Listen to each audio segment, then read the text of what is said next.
Hello, welcome to another Grievers Empowerment Moment with me, Tanika Dillard. In this episode, we're talking about grieving alone. We have to give voice to where this idea of grieving alone originated. If I think back to growing up, whenever I had an emotional moment or response to anything that negatively impacted me, I felt most comfortable going to my room alone and having a good cry. I felt safe there, just me and my tears. And even as I got older, when something would happen that was outside of my control and I didn't like it, I would have an attitude and my mom would say, "Go to your room and get yourself together." What was really happening is a foundation for how we grieve was being established. Let's remember that grief is the loss or a change of a familiar pattern of behavior. So I can grieve any type of situation, it doesn't have to be death. So even if something changed in my life that I was used to having and I no longer had, I could have an emotional moment, which was really me grieving that situation. So as I grieved growing up, I was often told, "Go to your room and get yourself together." And even if I wasn't told that, I placed myself in the safe zone, just me, myself, and I, because I learned that that was my safe place. It is the natural tendency of humans to isolate. And although it is the natural tendency, it is a learned behavior and it is dangerous. This learned behavior follows us into adulthood, and we apply this behavior to most instances in our lives. Let's think about this phrase: laugh, and the whole world laughs with you. Cry, and you cry alone. Have you ever heard that? Laugh, and the whole world laughs with you. But if you cry, you should cry alone. So, what does that mean? It really means that good news is shareable.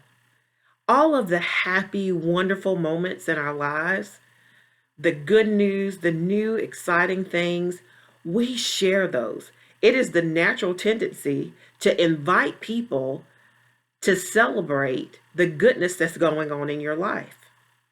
But what happens when we cry? People talk about a pity party. Well, it's really not a party. It's not a gathering of friends and we're all crying. It's usually a pity party of one crying alone because grievers feel most comfortable in isolation. The problem is grief has caused many people to isolate, and we've been stuck in a grieving, isolating state for far too long. Isolation is not natural, it is learned.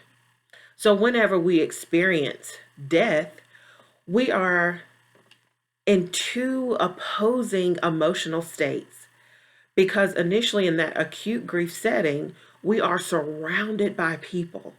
We are surrounded by people who are comforting us and encouraging us.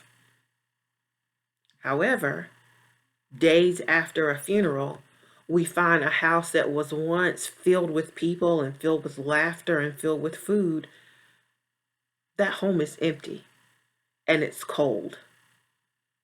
And we are in a place of isolation. We're alone in our own thoughts. And somehow we get comfortable in that place because it is familiar. We've been there. Although the isolation that we experience, the grief that we experience in the isolation may not be due to death that we experienced early on, but as we grow into our adult life and experience death or divorce or loss or change, the isolation in and of itself is familiar. So, what do we do? How do we break out of this isolation? How do we separate ourselves from the comfort of our own thoughts and engage other people in the moments in which we are in? The antidote for isolation is participation. And I'll go a step further to say it's participation and communication. The griever is responsible for inviting someone that they feel safe to talk to into that party of one. That's right. It's rough. It's rough to invite people into a place where you are vulnerable and also safe at the same time. But if we want to move forward in our grief journey, it is helpful that we not stay isolated, that we not agree with our own thoughts, but we talk to someone that we trust and welcome them into our space. Is it challenging? Absolutely. But it is possible. Change up your guidelines. Interrupt what you've always thought, those foundational principles about grieving alone and being safe. But you can find a safe place to openly talk. And just as much as you share the good news, you can share the sad news. Not in the hopes that someone would fix you, but this is a method in which you can be heard, in which you can be supported, and that you not feel alone in your grief. You can do this. You can laugh, and the world will laugh with you, and you can cry, and you can have someone to companion you. I hope you are empowered in your journey forward. Until next time, I'm Tanika Dillard, and I look forward to seeing you soon.